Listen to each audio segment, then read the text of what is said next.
জনগণের বিবেকানন্দ। এবার তৃতীয় অংশ। খ্যাপা খুঁজে খুঁজে ফিরে পরশ পাথর। একটু বড় হলে তাকে পাঠানো হলো স্কুলে, বিদ্যাসাগর মশাইয়ের মেট্রোপলিটন স্কুলে। স্কুলে তার নাম নরেন্দ্রনাথ দত্ত, সবাই ডাকত নরেন। পড়াশোনায় সে ছিল খুব মেধাবী, যা পড়তো খুব মন দিয়েই পড়তো আর খুব মনে রাখতে পারত। যা পড়তো খুব মন দিয়েই পড়তো আর খুব মনে রাখতে পারত। অল্প পড়লেই তার অনেক কিছু মুখস্থ হয়ে যেত। তাই পড়া তৈরি করার জন্য তাকে তেমন ভাবতে হতো না। খেলাধুলাতেই বেশি সময় কাটতো তার।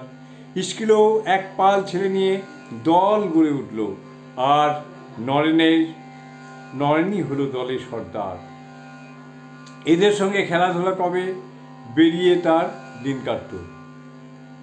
এই স্কুলের ছেলেদের সঙ্গেই খেলাধুলা করে বেরিয়ে তার দিন কাটত।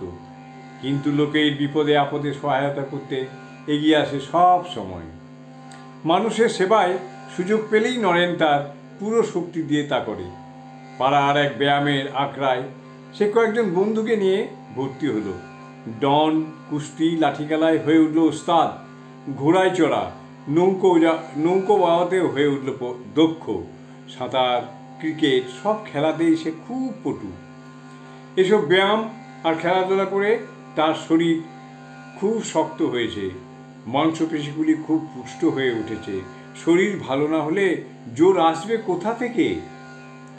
ভালো ছেলেরা দেহকে অবহেলা করে রোগের কবলে পড়ে, ফলে মন হয়ে যায় তাদের দুর্বল। কিন্তু নরেন শরীর মন উভয় দিকেই সবল।